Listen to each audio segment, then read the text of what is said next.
அன்பர் அழைக்கிறார், அன்பர் அழைக்கிறார், அன்பர் அழைக்கிறார், என் அன்பர் அழைக்கிறார்.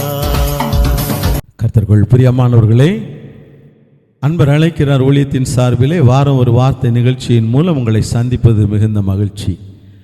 இந்த நிகழ்ச்சியிலேயே நாம் ஒரு பாடலை பாடி தேவனை மகிமைப்படுத்தி தேவ செய்திக்குள்ளாக கடந்து செல்லுவோம்.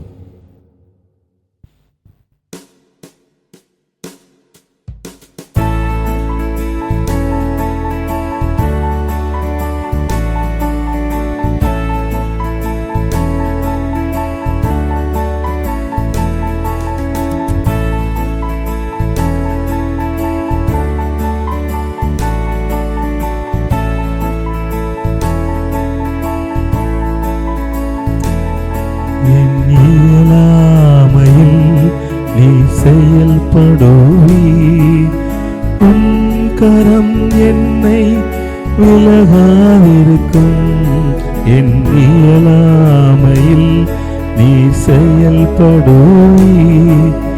உன் கரம் என்னை விலகாதிருக்கும். மலைகளை பெயர்ப்பீரென்றார், என் தடைகள் உமக்கு எம்மாத்திரம். மரித்தோரை எழச் செய்தீரென்றார், என் நோய்கள் உமக்கு எம்மாத்திரம். கிரகிக்க முடியா காரியம் செய்வீர், சர்வஞானியே உம்மை ஆராதிப்பேன்.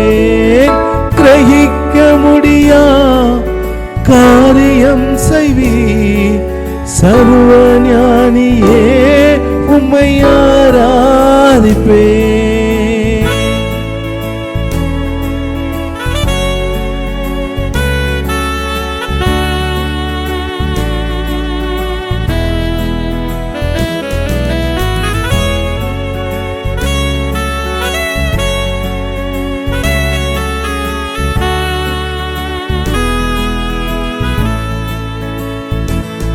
ஒரு கோலும் கையும் இரு பரிவாரமாகும், உம்மாலன்றி இது யாரால் கூடும்.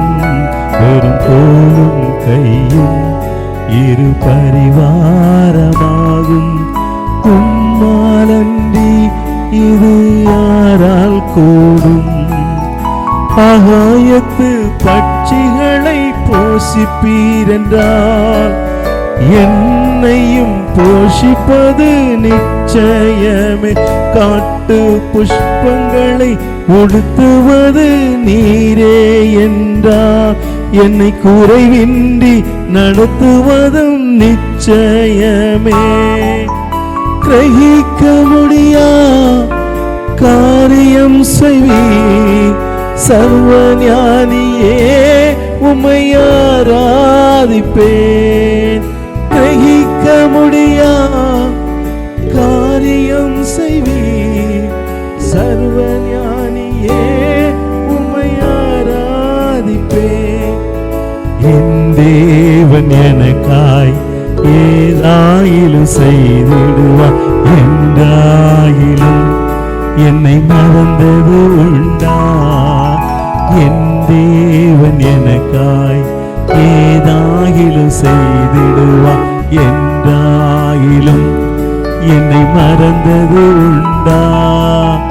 என் தேவன் எனக்காய் ஏதாயிலும் செய்திடுவார், என்றாயிலும் என்னை மறந்தது உண்டா.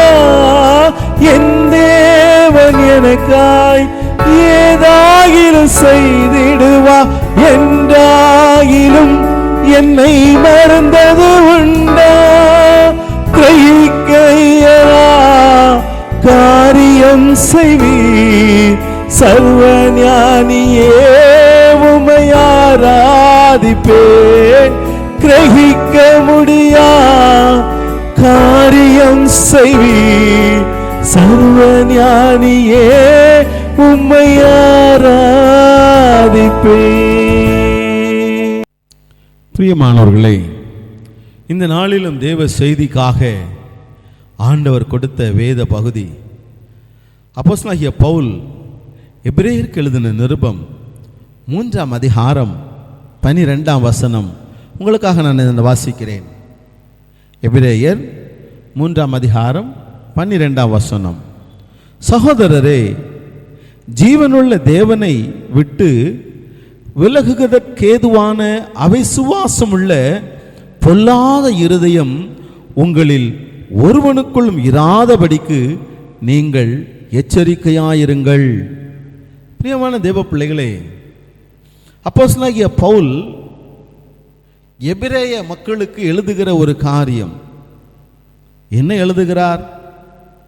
ஜீவனுள்ள தேவனை விட்டு விலகுவதற்கேதுவான அவிசுவாசமுள்ள பொல்லாத இருதயம்.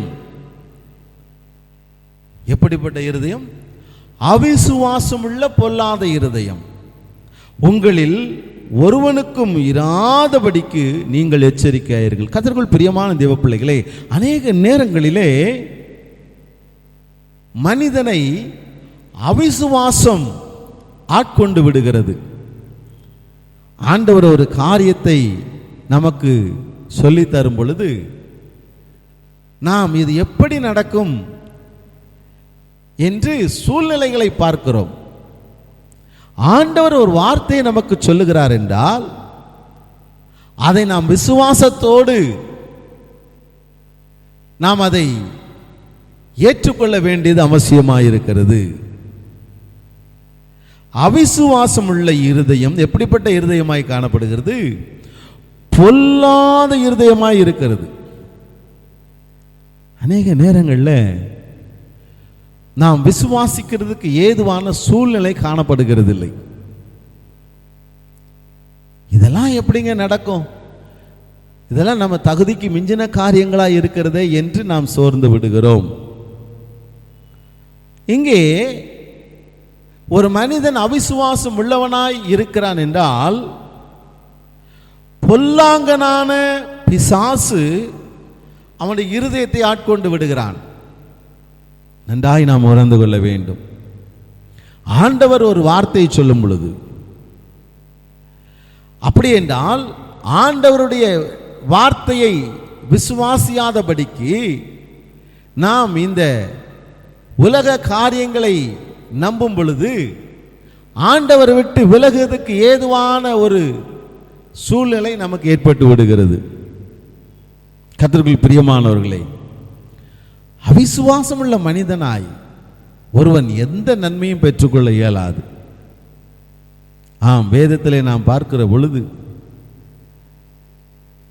எபிரேயர் 11ஆம் அதிகாரத்திலே நாம் வாசிப்போம் என்றால் அநேக வேத வசனங்கள் விசுவாசத்தை குறித்து இங்கே எழுதப்பட்டு இருக்கிறது. 6ஆம் வசனம் சொல்லுகிறது, விசுவாசம் இல்லாமல் தேவனுக்கு பிரியமாய் இருப்பது கூடாத காரியம் என்று சொல்லப்பட்டிருக்கிறது. அது மாத்திரமல்ல,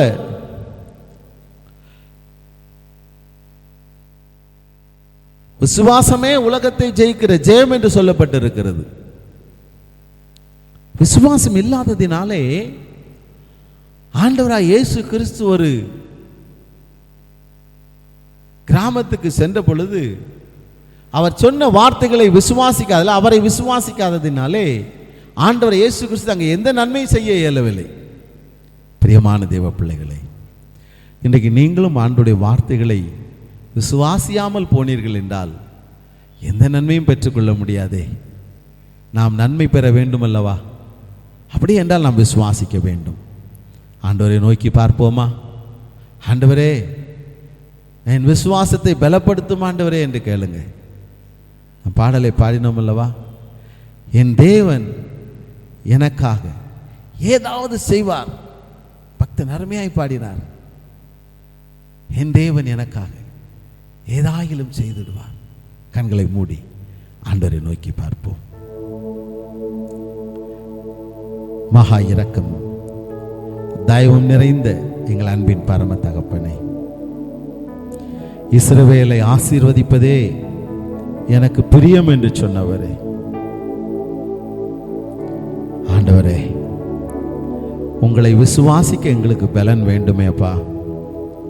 ஆண்டவரே, நீர் சொன்ன வார்த்தைகளை விசுவாசிக்க எங்களுக்கு பலன் வேண்டுமே. அவிசுவாசம் ஒருபோதும் எங்களை மேற்கொண்டு விடக்கூடாதப்பா. அவிசுவாசம் ஒருபோதும் எங்களை மேற்கொண்டு விடக்கூடாதப்பா. தேவரீர் விசுவாசத்திலே பலன் கொள்ள உதவிச்சு. என்னோடு இந்த ஜெபத்தில் கலந்து கொள்கிற ஒவ்வொருவரையும் உங்க பலத்தினால இடைகட்டும் விசுவாச வாழ்விலே பலன் கொள்ள செய்யும். ஆசீர்வதியும், நன்மைகளால் நிரப்பும். இயேசு கிறிஸ்துவின் நாமத்தில் ஜெபிக்கிறேன் ஜீவனுள்ள நல்ல தகப்பனே, ஆமென். பிரியமானவர்களே, விசுவாசமாயிருங்கள். கர்த்தர் நம்மை ஆசீர்வதிப்பார்.